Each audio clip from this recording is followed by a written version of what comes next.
আসসালামু আলাইকুম। সংবাদে আপনাদের সবাইকে স্বাগত জানাচ্ছি। আমি ফিরোজ তোহা। শুরুতেই সংবাদ শিরোনাম। বাংলাদেশের সর্বশেষ গুরুত্বপূর্ণ আপডেট সংবাদে আপনাকে স্বাগত। শুরুতেই সংবাদ শিরোনাম, পরে বিস্তারিত। প্রথমেই জানাবো, বর্তমান ব্যবস্থার অধীনে নির্বাচন হলে নতুন ফ্যাসিবাদে জন্ম দিতে পারে বললেন গোলাম পরোয়ার। ঐতিহাসিক জুলাই গণ অভ্যুত্থান স্মরণে অনুষ্ঠিত এক আলোচনা সভায় বাংলাদেশ জামাত ইসলামের সেক্রেটারি মিয়া গোলাম পরোয়ার বলেছেন, জুলাই ঘোষণাপত্রে একটি নির্দিষ্ট দলের চিন্তা চেতনা প্রতিফলিত হয়েছে। এটি জাতির আকাঙ্ক্ষার পূর্ণ প্রতিফলন নয়, ফলে ঘোষণাপত্রটি সংশোধন করতে হবে।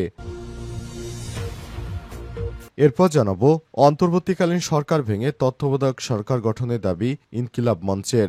অন্তর্বর্তীকালীন সরকার ভেঙে দিয়ে অতি দ্রুত তত্ত্বাবধায়ক সরকার গঠনের আহ্বান জানিয়েছে ইনকিলাব মঞ্চের মুখপাত্র শরীফ ওসমান বিন হাদি। এদিকে সোশ্যালে শোকজে জবাব হাসনাত আবদুল্লাহর ক্ষোভ ঝাড়লেন গোয়েন্দা সংস্থা এবং মিডিয়ার উপর। জুলাই গণ অভ্যুত্থান দিবসে কক্সবাজার ভ্রমণের কারণে শোকজের মুখে পড়া জাতীয় নাগরিক পার্টি এনসিপির মুখ্য সংগঠক দক্ষিণাঞ্চল হাসনাত আবদুল্লাহ দলকে পাঠানো শোকজের জবাব দিয়েছেন আজ। নিজের ফেসবুক পেজে প্রকাশিত এক বিবৃতিতে তিনি কক্সবাজার সফরের কারণ ব্যাখ্যা করেছেন এবং এনসিপির ঘোষণাপত্র নিয়ে অসন্তোষ প্রকাশ করেছেন। এদিকে আপনাকে দড়ি দিয়ে টান দিব না, বেঁধে রাখব, উপাচার্যকে উদ্দেশ্য করে রাবি ছাত্রদল সভাপতি। বাংলাদেশ জাতীয়তাবাদী ছাত্রদল রাজশাহী বিশ্ববিদ্যালয়ের রাবি শাখা ছাত্রদল সভাপতি সুলতান আহমেদ রাহি বলেছেন, আমাদের উপাচার্য সালেহ হাসান নকিব স্যারের কণ্ঠে স্বৈরাচার খুনি হাসিনার কণ্ঠ আমরা শুনতে পাই। উনি বলেন, তার গদি নাকি টান দিয়ে ফেলে দেয়া যাবে না। আমরা মাননীয় উপাচার্যকে বলতে চাই, আপনাকে দড়ি দিয়ে টান দিব না, সেই দড়ি দিয়ে আপনাকে বেঁধে রাখব। এবং সর্বশেষ জানাবো, কোরআন সুন্নার বিরুদ্ধে কোনো আইন প্রণয়ন করা যাবে না বললেন সালাউদ্দিন আহমেদ। বাংলাদেশে কোরআন ও সুন্না বিরোধী কোনো আইন প্রণয়ন করা যাবে না বলে মন্তব্য করেছেন বিএনপির স্থায়ী কমিটির সদস্য সালাউদ্দিন আহমেদ। তিনি বলেছেন, শরিয়াত বিরোধী কোনো আইন এদেশে কার্যকর করতে দেবে না বিএনপি। বিএনপি ক্ষমতায় গেলে তারা শরিয়া অনুযায়ী সবকিছু করবে বলে আজ একটি ধর্মীয় অনুষ্ঠানে সব বক্তব্য দিয়েছেন বিএনপি নেতা সালাউদ্দিন। প্রিয় দর্শক, এতক্ষণ শুনছিলেন সংবাদ শিরোনাম, এবারে বিস্তারিত। তবে তার আগে বন্ধুরা, অনুরোধ থাকবে এই সংবাদটিতে একটি লাইক দিন। এই চ্যানেলে আপনি নতুন হয়ে থাকলে আমাদের সংবাদটি দেখতে দেখতে চ্যানেলটি সাবস্ক্রাইব করে রাখুন। কমেন্ট করে বন্ধুরা আপনার মূল্যবান মতামত জানিয়ে দিন আপনি বিশ্বের কোন দেশ থেকে বা বাংলাদেশের কোন স্থান থেকে আমাদের সঙ্গে রয়েছেন। সংবাদটা আপনার সোশ্যাল মিডিয়া ফেসবুকে বন্ধুদের মাঝেও শেয়ার করে দিন। এবারে বিস্তারিত। বর্তমান ব্যবস্থার অধীনে নির্বাচন হলে নতুন ফ্যাসিবাদের জন্ম নিতে পারে বললেন গোলাম পরোয়ার। ঐতিহাসিক জুলাই গণ অভ্যুত্থান স্মরণে অনুষ্ঠিত এক আলোচনা সভায় বাংলাদেশ জামাত ইসলামের সেক্রেটারি মিয়া গোলাম পরোয়ার বলেছেন, জুলাই ঘোষণাপত্রে একটি নির্দিষ্ট দলের চিন্তা চেতনা প্রতিফলিত হয়েছে। এটি জাতির আকাঙ্ক্ষা পূর্ণ প্রতিফলন নয়, ফলে ঘোষণাপত্রটি সংশোধন করতে হবে।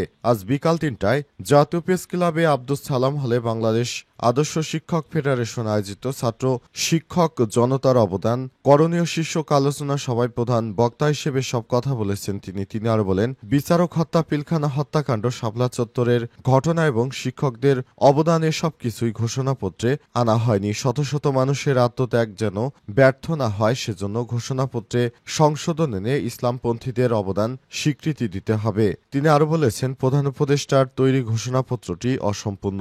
বর্তমান ব্যবস্থার অধীনে নির্বাচন হলে তা নতুন ফ্যাসিবাদের জন্ম দিতে পারে। নির্দলীয় সরকারের অধীনে নির্বাচনের আয়োজন এবং জুলাই সনদের আইনি ভিত্তি প্রতিষ্ঠার আহ্বান জানাচ্ছি।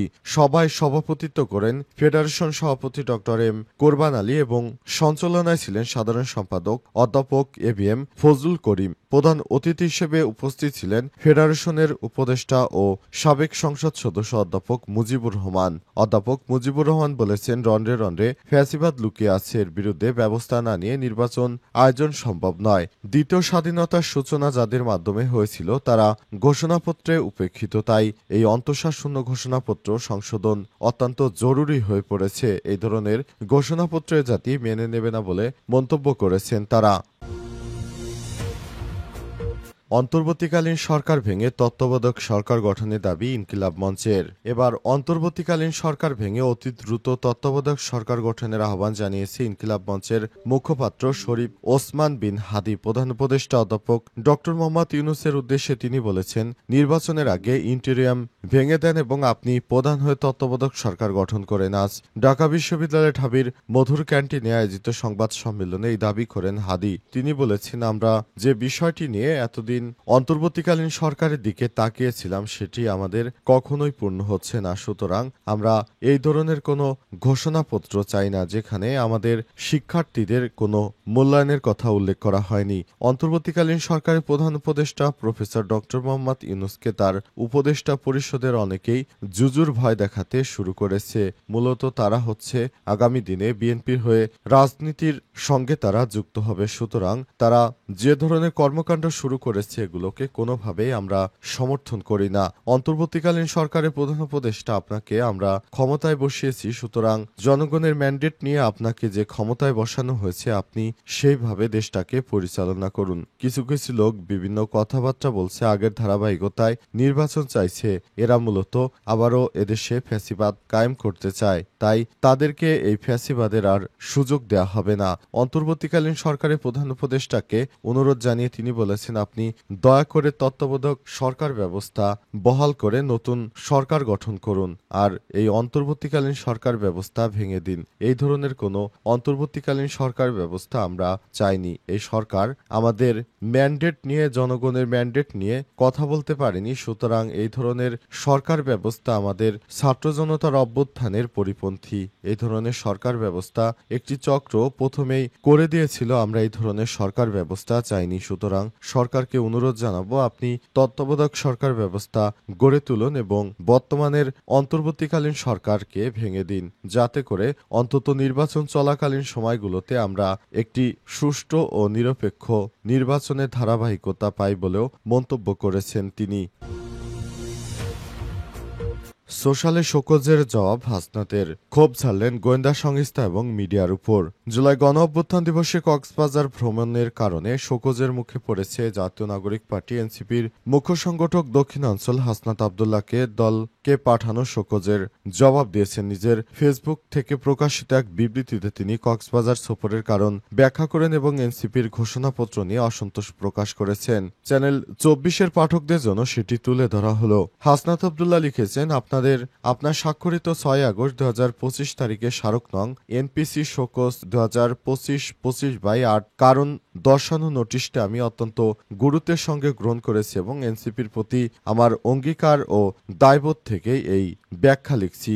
জুলাই গণ অভ্যুত্থানের মানুষ জীবন দিয়েছিল নতুন বাংলাদেশের জন্য, এমন একটি রাষ্ট্র গঠনের আশায় যেখানে কোনো স্বৈরাচার মাথাচাড়া দিয়ে উঠতে পারবেন এবং প্রতিটি নাগরিক মর্যাদার সঙ্গে বসবাস করতে পারবেন। এই আকাঙ্ক্ষা পূরণের লক্ষ্যে সরকার গঠিত হয়েছে। সরকারের উচিত ছিল এমন একটি ঐতিহাসিক ঘোষণাপত্র প্রণয়ন করা যা এই মানুষগুলোকে আকাঙ্ক্ষাকে প্রতিনিধিত্ব করবে। কিন্তু আমি অনেকেই ব্যথিত হই এবং যদি এই ঘোষণাপত্র প্রণয়নের সময় সেই মানুষদের কথা সম্পূর্ণরূপে উপেক্ষা করা হয়েছে যারা অভ্যুত্থানের মূল চালিকা শক্তি ছিলেন, শহীদ পরিবার, আহত এবং নেতৃত্বদানকারীদের অনেকেরই মতামত প্রদানের সুযোগ পাননি, এমনকি অন্তর্ভুক্তির ন্যূনতম সম্মানটুকু পাওয়া যায়নি। ঘোষণাপত্রের চূড়ান্ত খসড়া এমন কিছু উপাদান দেখি যা অভ্যুত্থানের আকাঙ্ক্ষার সঙ্গে সামঞ্জস্যপূর্ণ নয়। যেমন ঘোষণাপত্রে বলা হয়েছে সংবিধান সংস্কারের জন্য জনগণ পরবর্তী নির্বাচিত সরকারের উপর দায়িত্ব অর্পণের অভিপ্রায় প্রকাশ করবে। এই দাবিটি অসত্য এবং সংবিধানে মৌলিক পরিবর্তন আনার পথে একটি বড় অন্তরায়।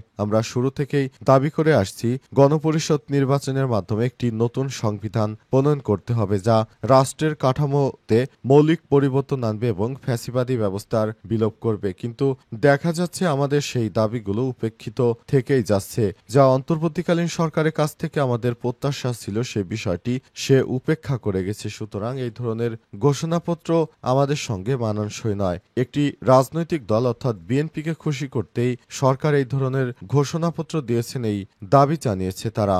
অন্তর্বর্তীকালীন সরকারের প্রধান উপদেষ্টা প্রফেসর ড মোহাম্মদ ইউনূসের কাছ থেকে এই ধরনের প্রত্যাশা দেশের ছাত্র জনতা করেনি বলে মন্তব্য করেছেন হাসনাত আব্দুল্লাহ। তিনি আরো বলেছেন, আমরা যে দাবি নিয়ে এই সরকার গঠন করেছি পুরোপুরি আমাদের সে দাবিকে প্রত্যাখ্যান করা হয়েছে, যা কোনোভাবেই এটি গ্রহণযোগ্য নয়।